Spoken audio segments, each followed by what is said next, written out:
let's bring back something I did in Pokemon Sun and Moon, as well as Pokemon X and Y, just kind of like random gameplay episodes. I don't really care too much about the Let's Plays and the stories, because most people's experience is going to be pretty similar. But what about the post-game? What about all that extra fun stuff that you do, or the little discoveries inside? So this could be building my first doubles team, and your boy Verlisify is going to be filthy with it. I also feel like this might not be that long of a training competitive kind of video. Ooh, we almost had it. So yeah, if we just got like a best on that special defense, this would have been a solid Cottony. But we're getting eggs at a pretty good rate, and we have our 6 IV Ditto that we got from that raid on stream. So we're just kind of making this work out. And then there was a Wonder Trade Reject I got that has like 4 IVs on the Whimsicott. So I think we can actually like make this work out. And the cool thing is, like, I'm so set up right now. That's another thing I've been working on for the last couple of days. I have a full synchronized setup. Going to do like a video guide on that at some point. And now it's just kind of like, yeah, I can kick up and get a competitive team, or at least a few competitive Pokemon ready kind of whenever I want in a pretty decent amount of time. So the in theory here is that it would be really wicked if it's like, oh, Cottony's done. First 2 minutes of the video. Yeah, and then we can just kind of move on to the next part of it and just kind of show you guys what I'm up to right now. Also, I hatched all of my eggs. Ooh, close, but not quite. Also, I ended up hatching all of my eggs, and I even have an ability capsule, so I can use that from the battle tower if I really want this Pokemon done. And everything just kind of like feels freed up and good. I'm not taking all of these eggs as they spawn because I don't want to get buried in eggs again. So we're just kind of like going at our own little pace. The egg cycles are still looking good. Pokemon are hatching pretty quick. And I'm going to give this, like, let's see if we can go for 3. Third time's charm. Will only be a couple minutes in. Things will be pretty awesome from there. And then we should just have, like, Cottony, Whimsicott, done, GG, just like that. I actually haven't done a lot of raids in a while. Might need those for some leveling up candies if I'm really like patching out my team. But the great thing is, we don't need to get our Pokemon level 50 anymore. They're just kind of going to be ready. And this first iteration team is going to be very, very basic to make. So once we get to this hatch, which shouldn't really take that long, boom, we'll have it. So yeah, like this is a little fun I had. Like back in X and Y, they were Poke Plays. Back in Pokemon Sun and Moon, it was just random gameplay stuff. One of those that blew up was like a Geodude I was going for that just blew up, I think. I was just like talking about, you know, trying to shiny hunt a Geodude. It's just not worth it on that Alolan side or anything with self-destruct. Some theory craft behind that. And oh my lord! I caught that for a glimpse. And it caught me so off guard that I ended up. That's why we record, guys! Alright. Is it perfect? It's perfect!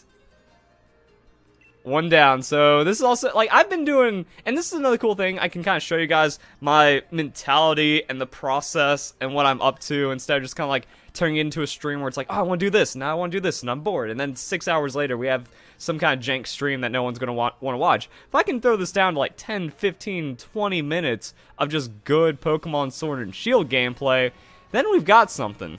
I don't even remember what those eggs are. So this is why I didn't want to get too many eggs. So I think I'll make like an egg box, and then not be too negligent with the egg box, and I think we'll be okay.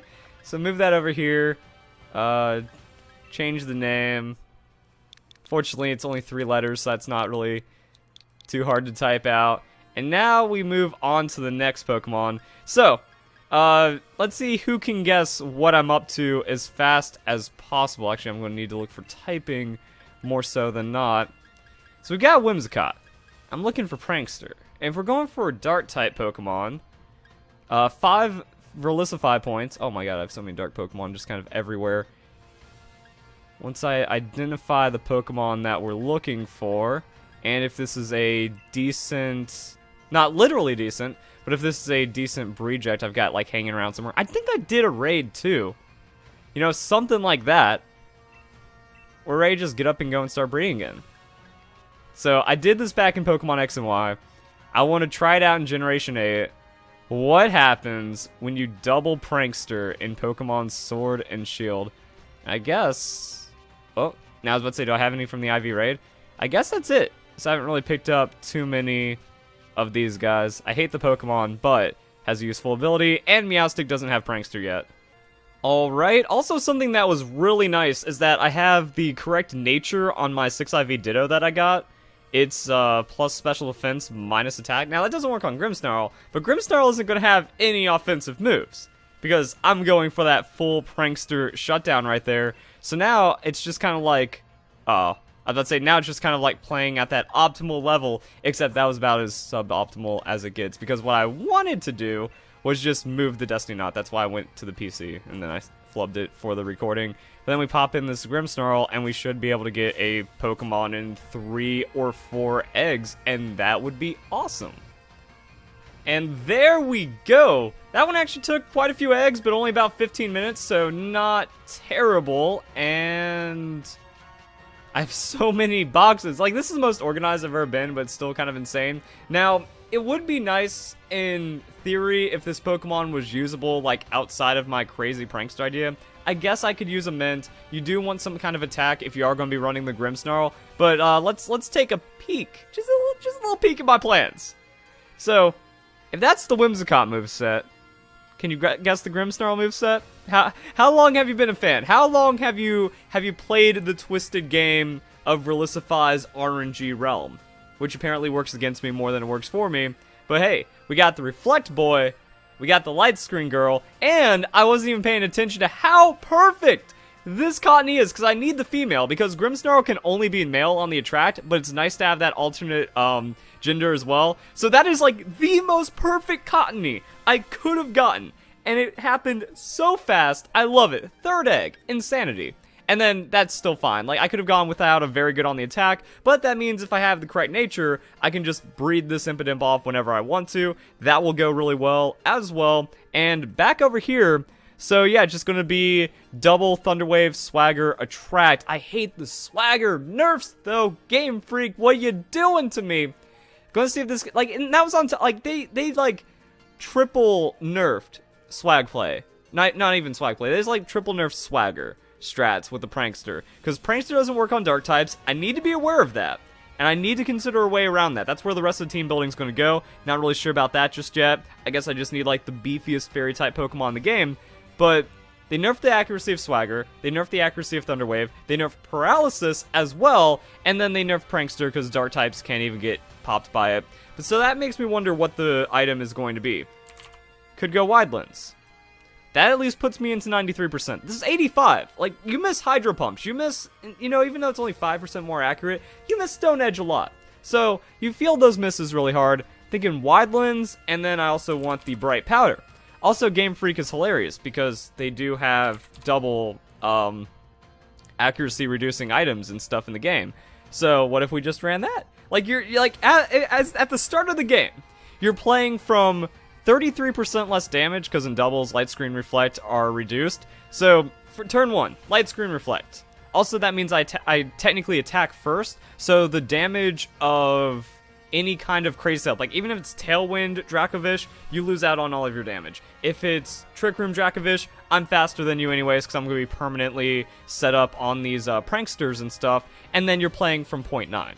So, I'm going to try that out. If I miss Crucial Swaggers, then I'm going to be going for the Wide Lens maybe. But also Grimmsnarl gets Flatter. So, I mean, this is like perfect synergy right here. Not a lot of Pokemon end up getting Flatter in Pokemon. Actually, let's go and look up... let's not get rid of all this Grimmsnarl I put work into.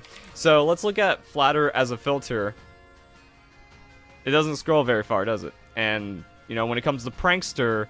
We're missing out on the Prankster Flatter, except for Illumise, except that's not in the game. So yeah, this Grimmsnarl is the synergy. It's like the male-female counterpart shenanigans, and the idea is the opponent doesn't get to land an attack 70% of the time? 80% of the time once I get set up. And then we can just kind of like hope they KO themselves on Flatter damage, Swagger damage, or depending on like where the state of setup is during that game, that's when I just like go into my sweeping setup and win. Wait a second. I think I might have been bamboozled by Pokemon Showdown, because I can type in Thunderwave and it doesn't say that it's illegal, but it can't be learned in Pokemon Sword and Shield. But the weird thing is, I could not find any literature. Control F, let's go Whimsicott, nothing. Let's go Cottonee. Nothing. I could not find any literature where this Pokemon learns Thunder Wave. I went back to like other generation movesets. What about Generation 6? Was there a time where it got the Thunder Wave? I have no idea.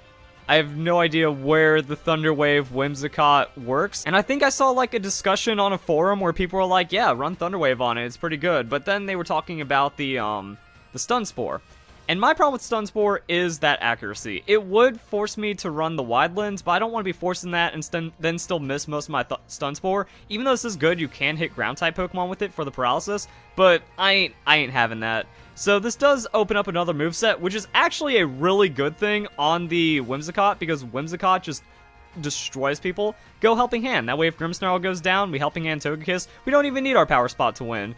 We could go Leech Seed, Substitute, Charm is a really good option, but I'm gonna go with the Encore, guys, because if I Light Screen Reflect Double Prankster first turn, and they use Protect, I think I win the game. Because then that's a free switch, then that's a free turn for me, I'm feeling less threat, I'm getting status down on 3 Pokemon instead of 2, which makes it easier for Togekiss to sweep. And I was also thinking about like some other problems with the team, like what if I encounter a taunt? Well, the thing is, Grimmsnarl will always get its effect off because it's Dark type. It can't be taunted. So Prankster Taunt doesn't stop it, it's faster, non-Prankster Taunt isn't really that common, so the only thing I have to worry about is a speed-invested Whimsicott taunting my Whimsicott to shut it down, but even then, that means Grimmsnarl is able to do something, and then we just switch out the Whimsicott into Togekiss, and we kill off their Whimsicott with an Airstream, and then we're faster, and then we KO their other Pokemon, and then we bring in the Power Spot, and I think we win. So I think this team's actually going to hold it down really well. Wait a second, we have a double Bamboozle, because Swagger has been removed as a TR and a TM from Pokemon Sword and Shield. I didn't know that because I haven't been looking into the filth. Game Freak, this is unacceptable. No battle replays, and you are nerfing the RNG this hard after Generation 7. This team must become the best Pokemon team in Sword and Shield, and I will make a joke out of your entire competitive scene. You have spited me, and you don't want that. So, what now? Like, there again, it's just the same thing as last time. Like, there's a million things we can run, and they're all super good. Taunt? We can shut down the opponent that way. We have the Charm. That way they have no physical damage. I like the idea of a potential Worry Seed as well. That sounds pretty cool. Like, there's a million things. I think it's just going to be from experience. Whatever starts getting common, whatever starts getting meta, that's what we'll just, like, anti-meta with on the Whimsicott. We could run a damage-dealing move, in which case we'd have to change up a lot of things, because then I would strip away some hit points into special attack investment. Maybe it'd be, like, a speed mix as well, but I just want, like, the tanky Whimsicott, so it's around just, like, hurting fools for a while. No Toxic. I would do that on something I couldn't paralyze. I will have to figure this out as we go, but you actually, like, maybe just sub and stop their shenanigans, but Leech Seed is good, but, I mean, Leech Seed is some kind of damage in case weird things happen, but it's not, like, meaningful game-winning or losing damage.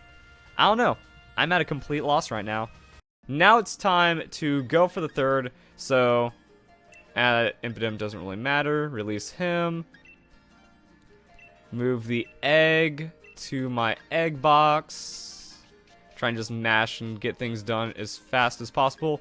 And now, we head to our next adventure, where we look for the third piece of the puzzle. So one thing I have been wanting to use, like I saw this Pokemon, and I looked at him, I'm like, we're going to make you work. Game Freak decided to make a lot of strange decisions with this Pokemon, but I believe in it. So, I was about to say, so can we make it all the way down to it? But no, the den that I'm looking for this Pokemon is kind of far away. So I guess I just gotta say it. Gotta make Stonjourner work. I see Power Spot.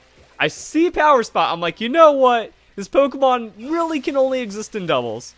But if I can get, like, because now the thing is, what am I going to do when I have a full status team like that? You can't you can't Dynamax. You can't do anything about that. So if we go, like, say we set up, we try to just, like, cripple the opponent's, like, stats and stuff off of the multi-prankster. And I think that this... Is this the one? Yeah, like, you need that berry tree in the distance. So this is the one that has Stonjourner as well as the Colossal. And That means we save. That means we do some din resetting. We get a purple beam, and this has the best chance of getting Stone Joiner with that 15%. So let's just do this really quick. Done a wishing piece, save my adventure, and we out. And the thing is, people are like, oh, Verlisify, turn your attack speed down to slow. You don't need to turn it down to slow if you're good. Slow is painful. And we got it. Took about 6 resets, maybe 5. I wasn't like paying too much attention. I've just got other things going on. I'm playing Pokemon Masters on the side because they've got that new event going on. I'm listening to Joe Rogan while I'm not recording, and then I have to like, turn on the game sounds, turn off everything else that's going on in the background, and use code Verlisify for 30% off your G Fuel order. So now we just kind of like do the reset thing. And we've gotten pretty good at this, minus my double home button extra mash. And I think the thing is, there's a couple things to consider. Oh! Damn it. I don't have one of those. We can kind of get them whenever we want. Or do we get them now? Also, I need to remember to change my team if we're going up against the Stone Joiner. Wasn't expecting the random Gigantamax Colossal. I think we have to... but then we have to reset the purple beam. Stone Joiner first, because I was about to say, like, yo, that's 5-star. That's, like, super strong right there. People, Ho's gonna be mad at me running from this one. I've been trying for 3 hours and you should reset the Colossal. But also same thing for Lapras. It's the same spot. Depends on the version of the game that you have. But I gotta do that because that would be good IVs. That's like already almost competitive ready Colossal. But that goes against what I'm going for right now with the Stone Joiner. What I was going to say is this method versus a ranked method. Because the ranked method takes a couple minutes to set up and then it's just instant and insanity. But I think if you're just going for individual Pokemon, doing this method is better. Because you just, like, roll into it and save a lot of time in the long run. Still crazy stuff. Also, depending on, like, how good you are at it. I press the A button. I preempt the disconnect. And then you just scroll down. Double home button. GG. So, it is a thing.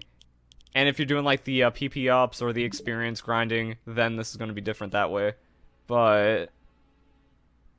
can we get it? Shouldn't be that difficult. Feels like we're getting everything else but the Stone Joiner. That's okay. One more, and then I'll just kind of like hop off, or like, I'll cut to the next part of the recording. Because it'd be like that.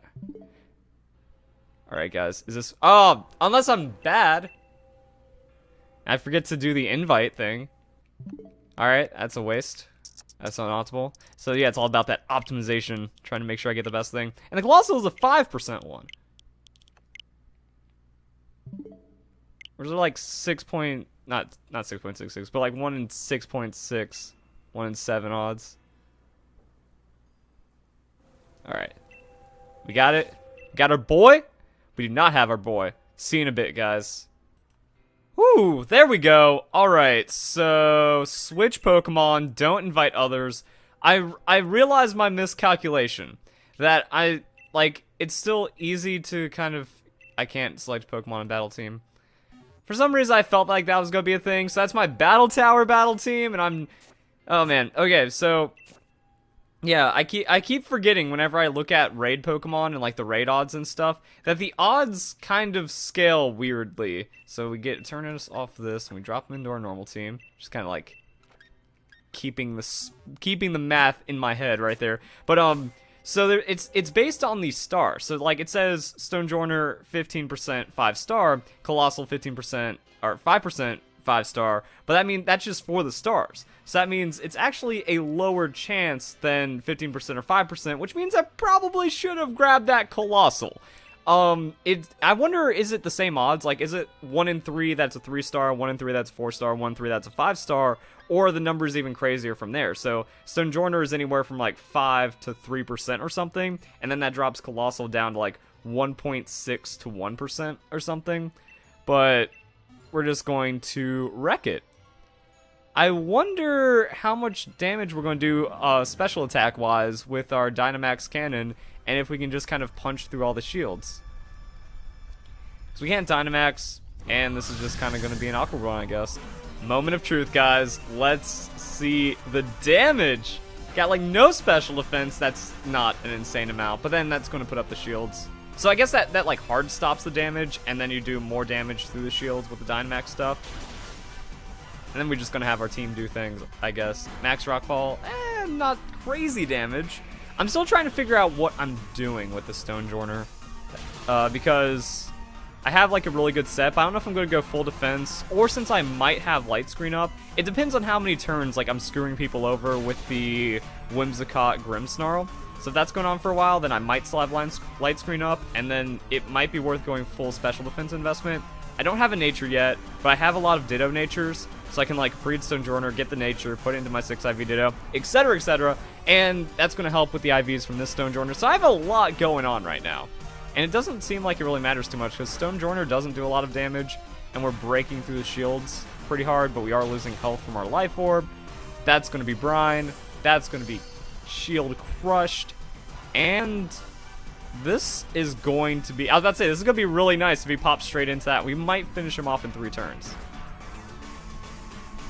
We actually have like a good team. Okay, Quillfish went down, but Quillfish's Brine is actually significant, which is really nice. And then, yeah, I like having Delmise. Like, Delmise is always good to have, and as long as you're not going up against a Ghost-type Pokemon, that throw will put in work. That Giga Drain, a little bit right there, a little bit through the shield.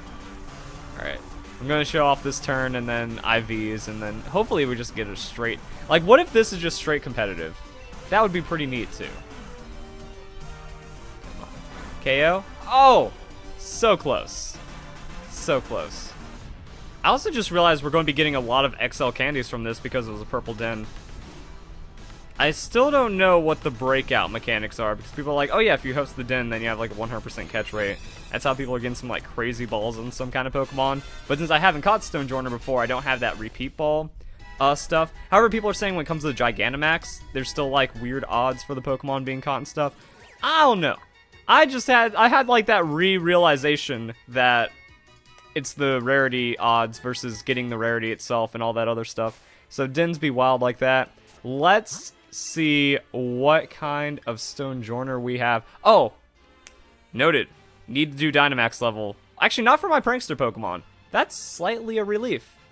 Hit points are fantastic. Attack, defense, special attack. That's almost fantastic. No good on the nature, though. And that's why we have Dittos.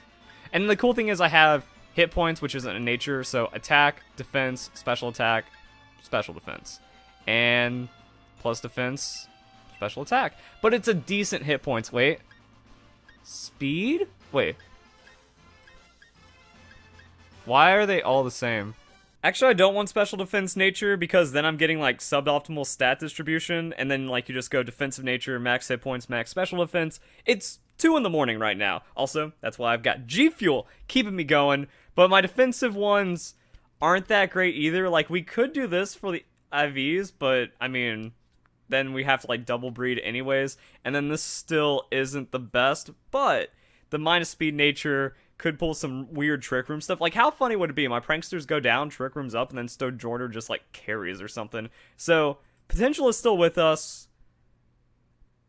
That's hopefully it doesn't take too long to get the eggs. Wow, okay. Third egg. This is perfect for me. So once again, we have like all kinds of fun numbers and stuff as to how Pokemon works. So if you put full hit point investment into a Pokemon with fantastic IVs, you lose a stat point at level 50. But if it's uninvested, it doesn't matter. Because there's like half a point from the max EVs. There's also half a point from max IVs. And I guess they stack. Now, this wasn't a problem in Pokemon Let's Go Pikachu and Eevee because there was no effort values. But now it's a problem back in Pokemon Sun and Moon and Sword and Shield and all these other games and stuff. But if my Stone Journer is looking something like this... It's not Bold Nature, but you wait. Wait, what was my nature? Okay, speed. Let's say, did I do the wrong defensive nature? Because that would have been bad, but no. So, best speed isn't optimal. I'm not going to play the million-hour game to get the no good right there. But yeah, I have one Stone Journer in the breeding right now. This is the other egg I hatched, and then I already have perfect Stone Journer. So, in less than an hour... we have 3 Pokemon that don't really require a lot to go. And another thing that's interesting is that... do I need egg moves on Stone Journer? As I say, one thing that's interesting is I might have messed up. And we don't. So yeah, feeling very nice and efficient right now. This is actually going really, really good. I like this. I like this idea because, like, instead of making these kinds of episodes, I ended up just kind of doing streams instead. But it looks like I'm still being pretty efficient off stream. And now we need some kind of super baller sweeping fairy type Pokemon. I have Togekiss ready. I feel like Togekiss hits hard too. People sleep on that 120 special attack. If it's got a little bit of light screen / the opponent being paralyzed and maybe like swagger or flattered and stuff, and then I just insta-Dynamax it and wreck fools, I don't even need to Dynamax it. Is Stonjourner the Pokemon that we Dynamax? Because that could technically work if I Dynamax and then I get like Steel Spike or that's the Max Quake, and then we gain defense and special defense and other weird stuff while power spotting. Because I want it to be like Stonjourner is the power spot, and then that just makes every attack from my Dynamax Pokemon be a one-hit KO. Ideally, I'd want Life Orb on my Dynamax Pokemon, so we can just, like, rush down crazy damage, but I'm going to keep Togekiss as an option.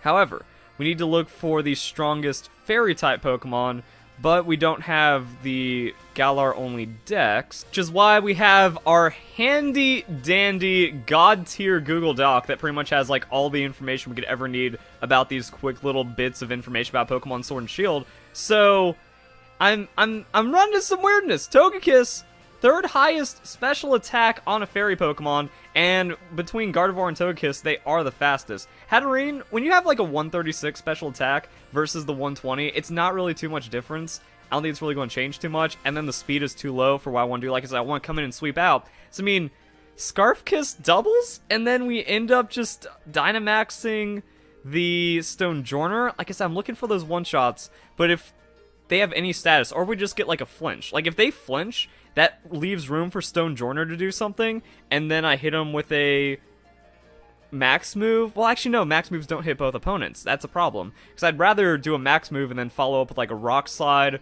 or some kind of protective move, because there is that supportive quality on the Stonjourner.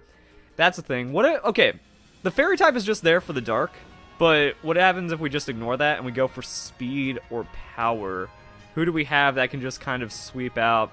Weavile's an interesting one, because he doesn't really get too much love, but might be able to pull something there. Jolteon's fast, that's okay damage. The Dragapult, if we use Dragapult as exclusively a vessel for Dynamax power-spotted damage, I think that's what we do. Now, I do know I said Dragapult sucks. But that's just because, like, that's the experience with Dragapult. And I even said in the video, like, unless you're Dynamaxing Dragapult, it's not going to do anything for you. But in this case, it's going to be fast. I can use Steel Spike, which is good against Fairy... But I can't use Dragapult, because I can't have a Ghost-type Pokemon. I need that safe... Like, the reason why I was thinking Fairy is that way I can switch in, eat a Dark-type move, and then we'll be okay. So, Ribombee, too frail. Whimsicott... already got that, but it's not going to be running the moves. Alolan Ninetales, memes, and then Galarian Rapidash. But it's got Psychic. So now what about Dark Pokemon? Because we need that Dark for the switch-in. Well, I mean, that's where we have the Weavile. Ice is a frail typing. Weavile is frail, though.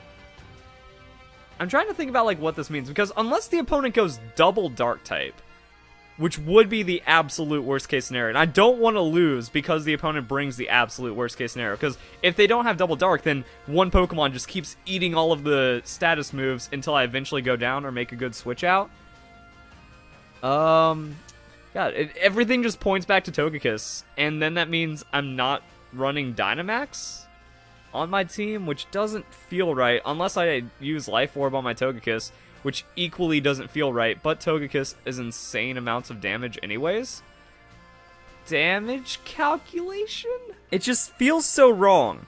And against every fiber of my being, Life Orb Togekiss, after being a Scarf Kiss user for over a decade, and even like with the Max Airstream, you're effectively doing the same thing, but Togekiss does some of the most insane damage. And if we just Dynamax into Airstream, we take that big hit, but then we KO, and then we're faster, and then we get another KO, and in theory, that's the win. I was also looking at the numbers. So here's the thing about Trainer Tower right now is that they don't have the setup for Power Spot, because even they're not acknowledging the Stone Joiner, which is why we'll make my buddy work. But if we do battery, that's going to give us 30% more damage, and then if we throw on a Life Orb, that's also going to give us more damage, and that's what our Dynamax looks like into a Dragapult. So that's kind of like average-ish defenses, you know, 88, 75 uninvested. So we are mad overkilling, and does that even give us the... Okay, that gives us a lot of hurt. Ah, man, what? I don't even know what the state... Like, so, yeah, I guess Togekiss is the play, and with Stone Joiner's aid, this might be really good, and I want to see... Like, and I'm just thinking about, like, okay, so even if the double Prankster, like, massively fails, as long as they blow their Dynamax, we survive hits, and then we keep just, like, snowballing KOs onto them, and maybe something interesting happens. Now it's time for the moveset, and I was just kind of, like, looking through. I think we just have to run the moveset from my Stone Joiner guide, because I don't think, like, that was pretty much it. I was, like, looking, I'm like, what else can Stone Joiner do? And I think that's pretty much what we can get out of it. Also, just trying to look at things that screw me over. Misty Terrain sucks. However, there's so much weirdness in this game that only I understand, and it hurts my soul so much because, like, okay, Misty Terrain, that's going to screw over my Thunder Wave, non-volatile status in Generation 6, but then here's the overlooked Confusion nerf. I talk about all these crazy nerfs. Prankster getting nerfed, one-hit KO moves getting nerfed, Evasion getting nerfed, Thunder Wave getting nerfed, all the long list of Generation 7 anti-RNG, yet Scald still exists in the game. But then Generation 7 no longer become confused. I thought it was always that way, but it wasn't that way in Generation 6. So not only did Confusion get nerfed from 50 down to 30, but also got more powerful when, or less powerful when Misty Terrain is up, so that's a Misty Terrain buffed. And that would have been so much better, but I can still attract. I am running this RNG team out of pure spite against Game Freak's decisions. I'm just showing them that no matter what they do, they cannot remove my love of RNG from the game. So we can still attract, we can still dual screen, but that's kind of it. But that's still, like, slightly more useful in an interesting way. They can't become confused. What is this weirdness, Game Freak? So I'm going to be using my double set from the moveset guide. Togekiss is already done, I guess. So I think what this means is I'm going to run my double Stone Joiner set from the guide. It took about an hour to get all three of those Pokemon, mostly because Whimsicott and Stone Joiner was so fast. Even after, like, the couple minutes, like, resetting and getting the den, it really offset. Maybe a little over an hour. So we got that. Togekiss is already ready to go. And the way I play my doubles teams is that I just make my core of 4 first. I splash in 2 Pokemon I'm never going to use, and then I see what the meta's doing, and then those 2 Pokemon become counter picks. Or if anything, they just scare people off. And I'll probably just talk about that in, like, a separate moveset guide or team building guide or something like that. So I think that's the state we're in at this point. If anything, it took me like the last 30 minutes just kind of like looking into what I do for the rest of the movesets and stuff. But I think we're done. So hope you guys enjoyed the video. Hope you all have a nice day. Thank you very much for watching.